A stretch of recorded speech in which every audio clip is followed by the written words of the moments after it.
Hi, I'm Kat Schneider, and I'm here with Cynthia Piccini, founder and owner of Breathe Easy Therapy Services. Hi. Hi. We are going to be highlighting a different person every month from Breathe Easy Therapy Services. How are you doing today, Cynthia? I'm great, thank you. Wonderful. So I'm happy to start off the segment Series. the series, yeah. Happy St. Patrick's Day. Thank you. So let's talk psychology. Okay. All right. So, how did you get into psychology? What's your educational background? So I was a double major of psychology and sociology undergrad. And then I actually took a couple years off. I was working in New York City, and then I decided that I needed to do something different. Relationships have always been really important to me, so I recognize how much people can do with support in their lives, and when you have that connection with someone else that you can go to, you know, for comfort or for Absolutely. love or, you know, those kind of things. And I guess I finally admitted that I'm a big mush to myself and decided to go back for attachment and relationship therapy for my master's. Okay. And what's that really involved? Attachment therapy? So, how would you describe that? So that's a good question. I guess I would describe it as the way we connect with someone else, with other people, whether it be co-workers, in relationships, friends, and we all have different styles of attachment. We all have different reasons why there are styles of of attachment.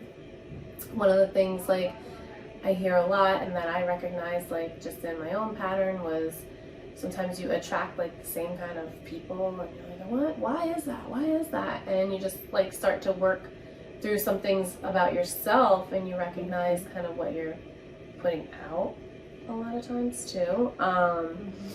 But yeah, so I guess that's kind of how I would discuss attachment. Okay. Usually it's developed like early on. But I don't want to get into like a whole educational thing about Right. attachment, but Right. relationships are super important, and I'm a firm believer that how you start out, like the work that you do in your home is really, it manifests itself when you leave your home as a child, as a teenager, as even like when you're as an adult, you know, so. And it's huge, and everybody deals with it. It's so true. I think we all got a nice picture of that through the pandemic when we were all online and hearing. It was probably nice to see some people that you maybe didn't think were the way they were when their kids came in the room or when their spouses came in the room. So it really was. Yeah, we really got a different side of our coworkers. Yeah. And seeing that kind of thing. We are all human. Exactly. Yeah. So back to that, you know, you talked about how, you know, you're kind of a big smush and you want to help people. So did that inform, I assume, you know, how you wanted to start a practice? You wanted to, you know, help a lot of people and kind of form a team. Yeah, exactly. So when I started this work, I kind of came in with that, like, you know, fresh eyes that you have when you're really young and you're like, oh, this is gonna go so great and I'm gonna do so well and I can't wait to help everyone. And what I learned a lot about our mental health industry was that it was some of the bigger places that would, you know, hire a young kind of inexperienced therapist was very much kind of business mindset. Okay. And they kind of just inundate you with clients. And I mean, it could be anything from addiction to trauma to somebody who, you know, is suicidal. Like it was so just you know, a lot of different things across the board. Yeah. And what in my experience was that these things really required me to take care of myself. Sure. So in order for me to be a good therapist, I recognize like, I need self-care. I can't see 8 people in a row. I need to be able to give everybody the best of me. Sure. And in order for me to do that, I'm gonna need a break. To go to the bathroom, to eat some lunch, to have some water, like maybe talk to my, family and just say, hey, how are you guys doing? And get some just positive, like, love reinforcement just back. Like grounding. Grounding, exactly. Yeah. And that wasn't really the model from the places that I had experienced in my early on practice. Okay.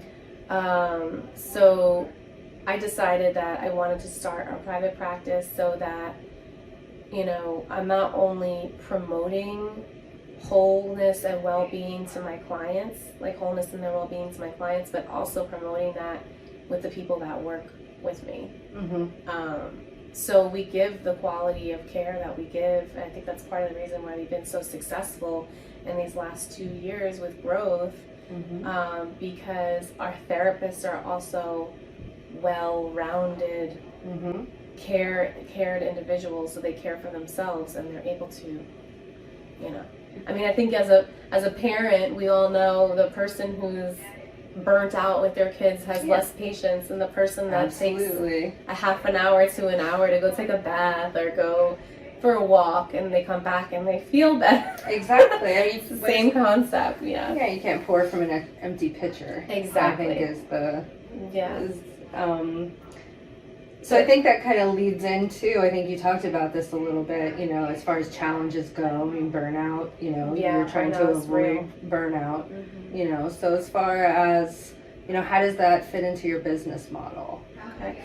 So I usually encourage the therapists that work with me to try not to book more than like 4 sessions in a row and then to take like a good hour or 2 hour break. But in order for us to do things like that and be able to take a break, I really had to decide early on if I wanted to do private pay or if I wanted to take insurance. Sure. And I think, I kind of think, this is my personal opinion, but I kind of think it's crazy that we pay insurance anyway and we can't pick who we want to see. But that aside, I decided that, it was going to be difficult for me as a sole practitioner to take insurance.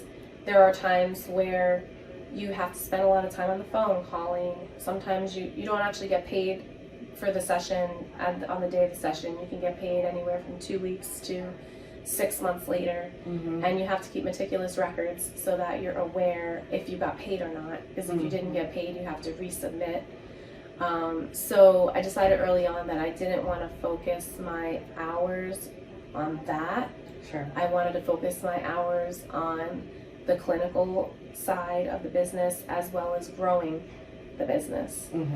So I knew in my mind that I wanted to be able to offer therapy to everyone. I don't want people to feel like, oh, I can't afford this. But I knew at that time and currently even at this time, that's just not something I can offer right now. Sure. It's not sustainable. Exactly. Yeah. As we continue to grow, I want to eventually hire a person to do medical billing that can spend those hours calling and making sure everybody's getting paid. Sure. But we do now have an intern and a pre-licensed clinician who offer sessions at a discounted rate because they're using those hours towards their licensure and things like that. Very cool. So the next wave, the next generation. Exactly. Excellent. Yeah. Cool. And I guess that kind of as far as challenges go, we talked about burnout a little bit. Yeah. And you talked about how you try to ensure that your therapists the people who work with you, don't get that burnout. And I think that's really important. What are some services that clients can expect to see when they sign on with Breathe Easy? So that's a good question. So one of the things that we do offer is direct access to the therapist, and that's for current clients only. Okay. But they are, if they're working on something with the therapist and they need to talk outside of therapy, they do have the ability to text, call, email their therapist. And, we like to say, please give us like 24 to 48 hours to get back to you. Sure. But most of us get back within that same day, if not the following day. Okay. And I think it's just important that the client know, like, they don't have to wait around their next appointment to talk about something that's pressing. Mm-hmm. Sometimes, I will say, like, sometimes therapeutically, depending on the possible treatment plan that the therapist has in place, they may want you to do that. Oh, okay. I don't want to, like, overstep that, but if something popped up and you needed to get in touch with your therapist, it's pretty simple to do so with our model here. The therapist also doesn't do any of your billing, the client's billing, or scheduling most of the time. Okay. Sometimes we schedule people right after the session, but if you had to call, cancel, reschedule, anything like that, we do have a secretary who handles all of that. So the therapist, really, their sole focus is to do therapy and not billing and not, all kinds of things on our scheduling or, reaching out to clients for stuff. That's not really their responsibility. I try to take that completely off the table for them so they can solely just focus on the work with you. So you're, back to where we first started, you're not seeing that burnout. Yeah. Taking care, Mm-hmm. it passes down through, right? Exactly. From the therapist to the client and so on, Exactly. and the people they touch. Exactly. Wonderful. So kind of, we're talking about the services being offered, when do you think someone would consider therapy? Honestly, I think everybody should do therapy, but that's because I'm biased. I tell people that, and they're like, everybody doesn't need therapy. I'm like, I'll tell you too. But I think that therapy is such a powerful tool that I think in our society is lost. I feel like we're often taught that, kind of just muscle through. Yeah, muscle through, Yeah. like keep on trekking. And I mean, yeah, those are powerful messages too, but it's okay to have feelings. It's okay to process those feelings. It's okay to be like, this was a crappy day, and like, I just want to kind of sit by myself for a minute, and that's okay. Like, and I think that therapy kind of gives people permission to feel. Yeah. So I think that's something that's powerful about therapy, and I think that a lot can be learned from therapy. So if you have a situation or you have a problem or you have something that you're trying to work through, definitely therapy can help you there.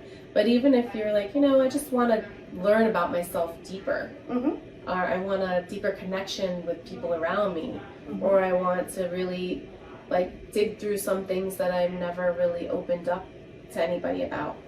That's the great thing about therapy, and that's the great thing about therapists. We're legally bound. We can't talk about anything you tell us. So no whisper down the alley. There's no whisper down the alley. There's no, telephone. There's no gossip. It's, nobody wants to lose their license. So understood. What you say in the room, it's like Vegas. What you say in the room stays in the room.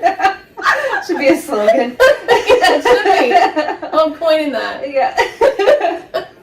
Yeah. That's wonderful. So thank you so much for taking the time to talk with us today, Cynthia. Just wanted to see, what do you think is the most important thing that someone should get out of watching this video? I think one of the most important messages that I want to definitely share, and I definitely hope that Breathe Easy can be to make an impact and an indent on this, is just having people understand that mental health is like any other part of your health journey. Physical, emotional, mental. It's not a something to just get to when you have to, or it really is just part of being a fully whole, well person. It touches everything. It touches everything. Mhm. So I want one day for people to look at like exercising their mental health the same way they look at going to the gym. Mhm. That's, hopefully that's what I want people to understand. Wonderful. Well, thank you so much. Yeah. And again, happy St. Patrick's Day. Thank you. Thank you, Kat.